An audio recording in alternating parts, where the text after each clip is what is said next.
Good morning, afternoon, or evening from whenever or wherever you are watching this video from. I am Jack Adamus back with my Premier League predictions, episode 24, game week 24. Let's get straight into it.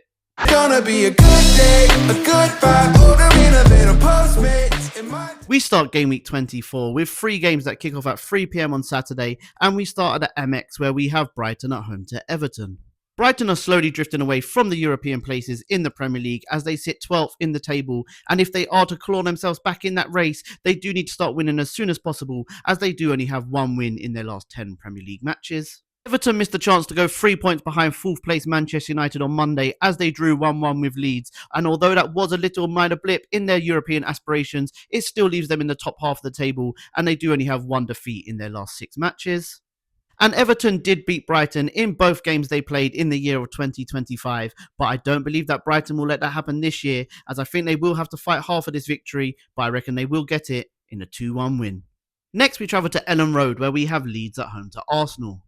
Leeds got a point last weekend as they drew 1-1 away to Everton, which now means they're 6 points from safety, and they do only have 1 defeat in their last 10 league matches. However, they do have 6 draws in that period of run, so they do need to turn that round and get some wins on the board as soon as possible if they are to move further away from that deadly drop zone, but it is going to be a hard test for them this weekend as they host Arsenal, and Arsenal's 7-point gap at the top of the table was cut down to 4 points last weekend, and the nerves are now kicking in here as they don't have a victory in their last 3 games in the Premier League. They've got 2 draws and 1 loss to their name, so the nerves are definitely kicking in at Arsenal, but if they do suffer another defeat here, it will be the first time they've suffered back-to-back defeats in the league since December 2023. But I can't see that happening, as Arsenal have won the last 7 head-to-heads against Leeds, and they haven't lost to Leeds at Ellen Road since the year 2000. I do think that Arsenal get back to winning ways in the league here with a 2-0 victory. Next we have Wolves at home to Bournemouth. Wolves are now 17 points from safety after losing last weekend, which was only their first defeat in 5 matches in the Premier League, so they did have a little bit of false hope there, but it does look destined now that they will be playing in the Championship next season. Bournemouth, after going 2 months without a victory, have now turned around their form as they've now got 2 victories in their last 3 Premier League matches, and those 2 victories came against Tottenham and Liverpool, and now they'll be looking to get back-to-back wins under Iraola in his 100th Premier League game in charge. And with Wolves losing the last 3 head-to-heads at the Molineux, I think it will be 4 come full time, as I can see Bournemouth getting another victory here in a 2-1 win. Moving on to the 5:30 kickoff on Saturday, which is the London derby between Chelsea and West Ham. Liam Rosenior has started off life very well as Chelsea's head coach, with 5 wins in his first 6 games in charge, which included that 3-2 victory on Wednesday away to Napoli to secure an 8th place position in the Champions League this season. And if they get a victory here, they could end this weekend in the top 4 back in the Premier League. But West Ham have picked up momentum just at the right time, as they've now won 3 games in a row in all competitions, including back-to-back wins in the Premier League, which has seen them move 5 points from safety. They haven't won back-to-back Premier League London derbies though since 2022, when they beat Tottenham, and they followed that up by beating Chelsea strangely. So will history repeat itself here? I can't see that happening though, as Chelsea have only lost 1 of their last 19 Premier League head-to-head games against West Ham. I can see Chelsea getting the victory here and making it 3 wins in a row against London opposition with a 3-1 victory. Moving on to 8 p.m. on Saturday, we have a cracking game as we travel to Anfield where we have Liverpool hosting Newcastle. Liverpool also secured a top 8 finish in the Champions League on Wednesday with a 6-0 thumping of Qarabag, but their Premier League form is in desperate need for change as they haven't won in their last 5 Premier League matches, which has now seen them drop to 2 points behind the top 4. If they do fail to win again here, it'll be the first time they failed to win their first 6 games in a calendar year since 1954.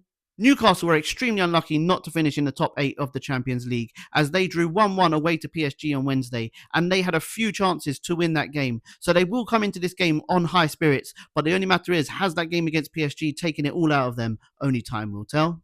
But with Liverpool being unbeaten against Newcastle in their last 18 Premier League head-to-heads, I think that'll be 19 come full time, as I reckon Liverpool will get the 3 points here in a high-scoring 3-2 win.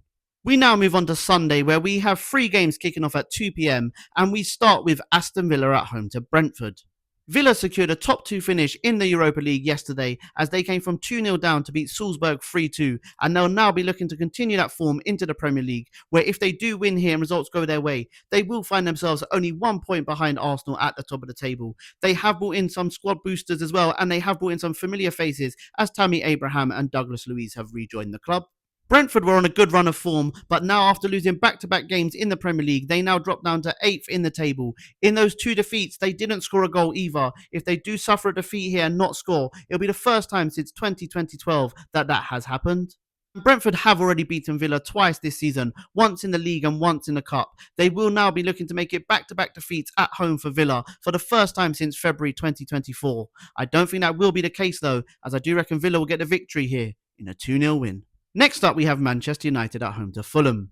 Michael Carrick couldn't have asked for a better start as caretaker manager, as he's beat second place Man City. He followed that up by beating first place Arsenal, and now they are on a run of 6 games without defeat, with 3 wins and 3 draws to their name in that time, which now has seen them move into the top 4 of the Premier League, and they'll be looking to extend that on Sunday. Fulham bounced straight back to winning ways. After losing to Leeds, they followed that up last weekend by beating Brighton, which now means they've only lost 1 of their last 8 games in all competitions, with 5 wins and 2 draws.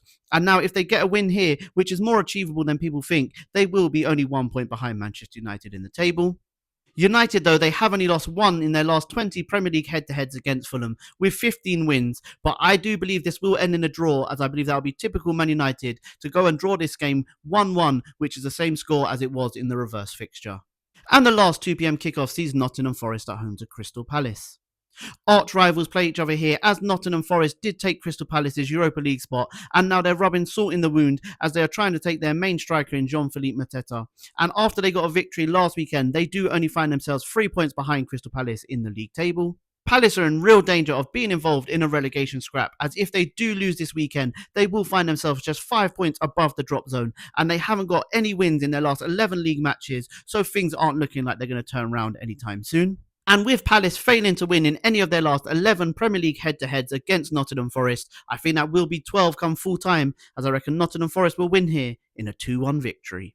Moving on to the 4:30 kickoff on Sunday, we have game of the weekend as Tottenham host Man City.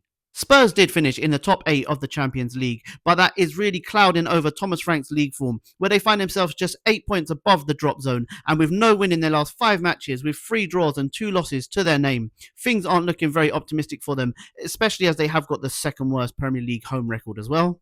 City also finished in the top 8 of the Champions League with a 2-0 victory over Galatasaray midweek. That was followed after they beat Wolves last weekend in a 2-0 victory in the Premier League, which ended a 4-game winless run. So now is this the start to that inevitable good run that they will go on to seriously challenge Arsenal?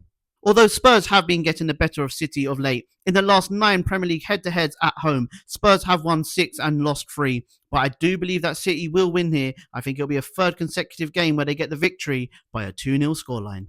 And to round up game week 24 at 8 p.m. on Monday, we have Sunderland at home to Burnley. Sunderland come into this one, they currently sit comfortable in 11th position, only 3 points behind Liverpool. Now, if someone said that to you at the beginning of the season, you would have laughed and called them crazy. But with Arsenal losing at home last weekend as well, they're now the only team still in the Premier League unbeaten on home soil. On the other hand, Burnley sit 10 points from safety and they look destined for the drop, but they have shown some fight lately as they have drawn their last 2 matches against Tottenham and Liverpool, and they came from behind in both those matches. But with Sunderland winning 5 of the last 8 head-to-heads at the Stadium of Light, I think that will be 6 come full time, with Sunderland winning here in a 2-0 victory. Thank you very much, guys. If you are still here at the end of my video, I really do appreciate it. Please do continue to like, share, but most importantly, hit that subscribe button. Have a good weekend, and remember, if you don't shoot, you can't score. Bye, guys. Have a good weekend.